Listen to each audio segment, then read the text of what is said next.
మీ ఎలాంటి వ్యాపార ప్రకటనలకైనా వెంటనే మా ఛానల్ సంప్రదించండి. నమస్తే.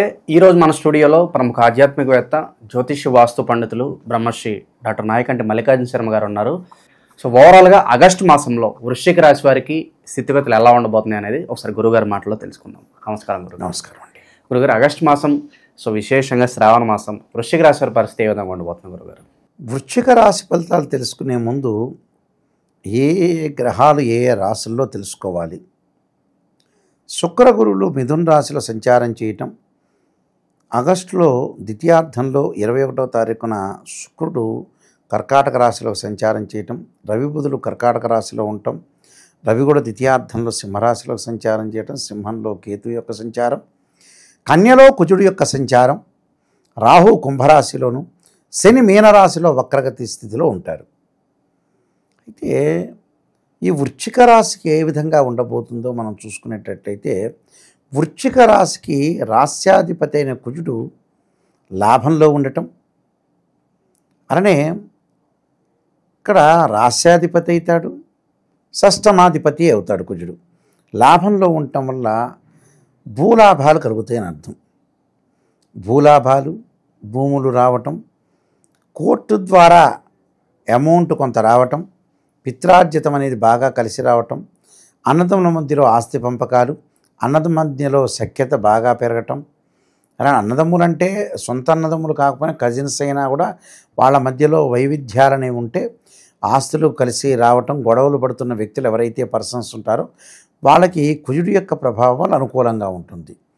దాంతోపాటు కెమికల్ కంపెనీస్ కానీ, ల్యాబొరేటరీస్ కానీ, మెడికల్ ల్యాబొరేటరీస్కి వీళ్ళందరికీ కూడా అనుకూలంగా ఉంటుంది. అంటే కుజుడు కెమికల్ని అంటే రసాయన శాస్త్రాన్ని సూచించే రిప్రజెంటివ్ చేసే ప్లానెట్ మార్స్ ప్లానెట్. ఈ మార్స్ ప్లానెట్ బాగుందనుకోండి, ఉదాహరణకి ఎంఎస్సి కెమిస్ట్రీ చేయటం, మెడికల్ కానీ, ల్యాబొరేటరీస్ కానీ, కంపెనీస్ కానీ ఇలాంటివన్నీ కూడా పెట్టడానికి కుజుడు కారణభూతుడు అవుతాడు. ఇక్కడ భూ సంబంధమైన విషయాలు కానీ, రియల్ ఎస్టేట్ కానీ, కన్స్ట్రక్షన్ కానీ, ఇళ్ళు కానీ, రైతులు కానీ, అగ్రికల్చర్ ల్యాండ్ కానీ, రైతులందరికీ కూడా కుజుడు బాగుంటేనే వ్యవసాయం చేయగలుగుతారు. కాబట్టి కుజగ్రహం అనేది అనుకూలంగా ఉంది కాబట్టి ఇవన్నీ చేయగలుగుతారు. కుజుడు వల్ల లాభం కలుగుతుంది. తర్వాత వృశ్చిక రాశి వాళ్ళకు వచ్చేటప్పటికల్లా మిగతా గ్రహాలని మనం పరిశీలన చేస్తే లాభంలో కుజుడున్నాడు, దశమంలో కేతు ఉన్నాడు, భాగ్యంలో రవిబుధుడు ఉన్నారు. ఇక్కడ భాగ్యంలో రవిబుధుల వల్ల ఉద్యోగపరంగా ఎలాంటి ఇబ్బందులు కలిగే అవకాశం ఉండదు. కానీ ఉద్యోగం విషయంలో అందరికీ కూడా సీక్రెట్లు, రహస్యాలన్నీ కూడా చెప్పకుండా ఉండటం మంచిది. తన పని ఏదో తను చేసుకొని ముందుకెళ్ళటం అనేది చాలా మంచిది ఈ రాశి వాళ్ళు. ఎందుకంటే ఈ రాశి వాళ్ళకి శని వక్రగతి వల్ల, అలానే చతుర్థంలో రాహు వల్ల కోపం ఎక్కువ వస్తుంది. కోపాన్ని అదుపులో చేసుకోవాలి. కోపం వల్ల మనుషులు దూరం అయ్యే స్థితి అనేది ఏర్పడుతుంది. ఎట్టి పరిస్థితుల్లో కూడా కోపం వల్ల మనుషులు దూరం కాకుండా, ఎదుటివాడి కోపం వచ్చినా కూడా మనం ఆలోచన చేసి జాగ్రత్త నడవటం అనేది మంచిది.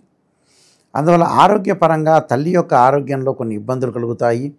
మానసికంగా వేదన, కోపము, ఉద్రిక్త, కుటుంబ పరంగా కొన్ని చికాకులు కలిగే అవకాశాలు ఎక్కువ ఉంటాయి.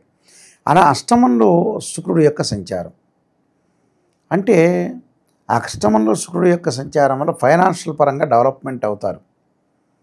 అదే అష్టమంలో గురువు ఉన్నాడు, మళ్ళీ డబ్బు ఖర్చు పెట్టిస్తాడు.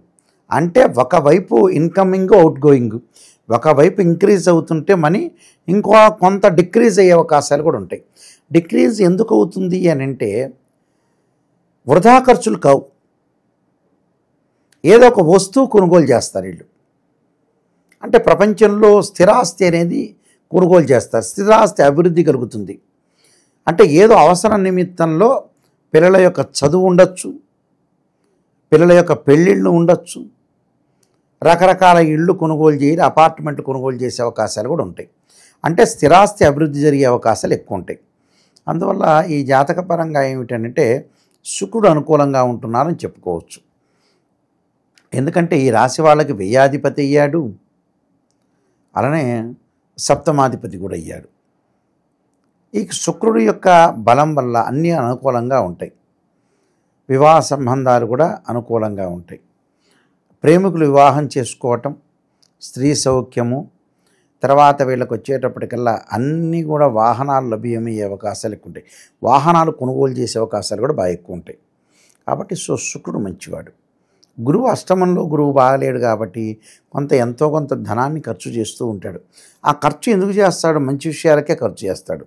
బుధక్షేత్రం నుండి నూతన వ్యాపారం పెట్టుబడి పెట్టడం, మంచి ఉద్యోగాలు సంపాదించే అవకాశాలు, చదువు ఖర్చు పెట్టే అవకాశాలు బాగా ఎక్కువ ఉంటాయి. కాబట్టి విద్యార్థులు మటుకు కొంత అధిక శ్రద్ధతో చదవాలి. అంటే ఏదో చదువును నెగ్లెక్ట్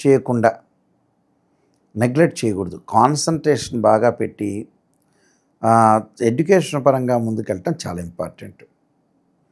ఆ విషయంలో చాలా జాగ్రత్తగా ఉండాలి విద్యార్థులు. స్త్రీలకి భిన్నమైన అభిప్రాయాలు కలిగే అవకాశాలు ఎక్కువ ఉంటాయి. అంటే ఇప్పుడున్న మార్పు ఆగస్టులో 10వ తారీఖులో ఉన్న మార్పు 20వ తారీఖు ఉంటుంది, 20వ తారీఖు 30వ తారీఖు ఉంటుంది. మారిపోతూ ఉంటారు. అంటే ఆవేశము, కోపాలు ఎక్కువ అవుతాయి. ఆ కోపాల ఆవేశము, నిలకడ స్వభావం అనేది చాలా ఇంపార్టెంట్ స్త్రీలకి. తర్వాత వృశ్చిక రాశి వాళ్ళకు వచ్చేటప్పటికల్లా దశమంలో కేతు యొక్క సంచారం.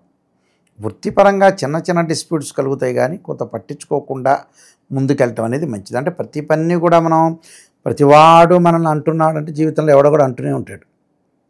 సినిమా యాక్టర్ అంటాడు, రాజకీయ నాయకుడు అంటాడు, ప్రతివాడిని అనకుండా తిట్టకుండా ఉంటాడా? ఎవడో కూడా ఏదో ఒకటి అంటుంటాడు. అదల్లా వింటే వీడి జీవితం అనేది పనికిరాదు.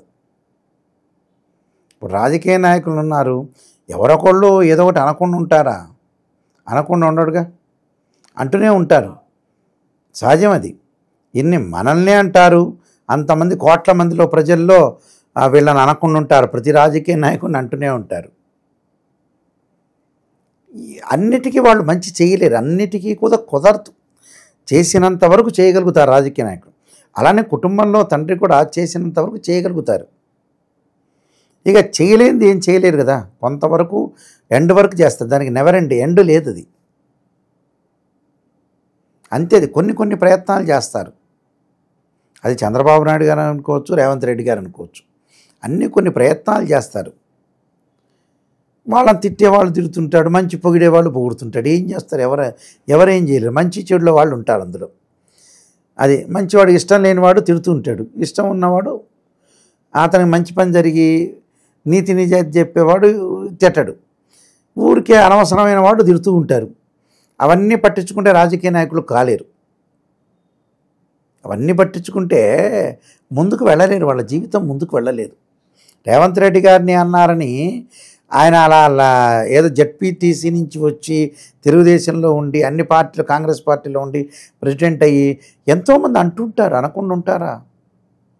ఒక తండ్రే కొడుకుని అంటాడు. సహజం అది. ఏ ముఖ్యమంత్రి అయినా, మన రేవంత్ రెడ్డి గారినైనా వాళ్ళ నాన్న అరవకుండా ఉండడుగా. చిన్నప్పుడు అడుగుతుంటాడు, తిడతాడు, అరుస్తాడు కూడా. అది అలాగా అరుస్తే, పిల్లగాడిని అరుస్తే అలా డెవలప్మెంట్ అవుతాడు అని అర్థం. ఆయన రేవంత్ రెడ్డి గారు కూడా ఉదాహరణకు ముఖ్యమంత్రి డెవలప్మెంట్ కావడానికి కొన్ని మార్గాలు ఉంటాయి. ఆ మార్గంలో వెళ్ళిపోతుంటాడు, మంచి చేస్తుంటాడు. అన్ని మంచి చేసినా కూడా జనాలు తిరుగుతూనే ఉంటారు. ముఖ్యమంత్రి మొత్తం మంచి చేసినా ముఖ్యమంత్రి తిట్టేవాళ్ళు కూడా చాలామంది ఉన్నారు ఇక్కడ. అలాంటి సంఘటనలు జరుగుతుంటాయి. ఒక తండ్రిని కానీ తల్లిని కానీ తిట్టే అవకాశాలు అనేవి ఉంటాయి. సహజంగా లోకంలో మనం వృత్తి చేస్తున్నప్పుడు మనల్ని అనేవాళ్ళు కూడా ఉంటారు. అవన్నీ ఈ రాశి వాళ్ళు పట్టించుకోకూడదు. పట్టించుకోకుండా వీళ్ళ జీవితాన్ని, లక్ష్యాన్ని సాధించుకుంటూ ముందుకు వెళుతుంటే ఏముండదు. అలాంటి కొన్ని పరిహారాలు చేసుకొని మనం ముందుకెళ్తే ఎలాంటి ప్రాబ్లమ్స్ ఉండవు వాళ్ళకి. సో ఇంకా ఎటువంటి పరిహారాలు వీళ్ళకి బాగా అవసరం అంటారు ప్రస్తుతం గ్రహస్థితి బట్టి? గ్రహస్థితిని బట్టి ప్రస్తుతం కూడా వృశ్చిక రాశి వాళ్ళు ఖచ్చితంగా పాటించాల్సినవి ఏంటంటే దుర్గాదేవి ఆరాధన చేయాలి. దుర్గా అష్టోత్తరం, ఇంట్లో లలితా సహస్రనామ పారాయణం చేసుకోవటం ఒకటి, దత్తాత్రేయ స్వామి యొక్క కవచం దత్త పారాయణం చేసుకోవడం చాలా మంచిది. విద్యార్థులు తప్పకుండా సరస్వతీదేవి ప్రార్థన, దక్షిణామూర్తి స్తోత్ర పారాయణం చేస్తే చాలా మంచి జరిగే అవకాశం ఖచ్చితంగా ఉంటుంది. ఓవరాల్గా ఈ రాశి వాళ్ళకి ఈ నెల ఎలా ఉండబోతుందో చాలా బాగా వివరించారు. ధన్యవాదాలు. నమస్కారం.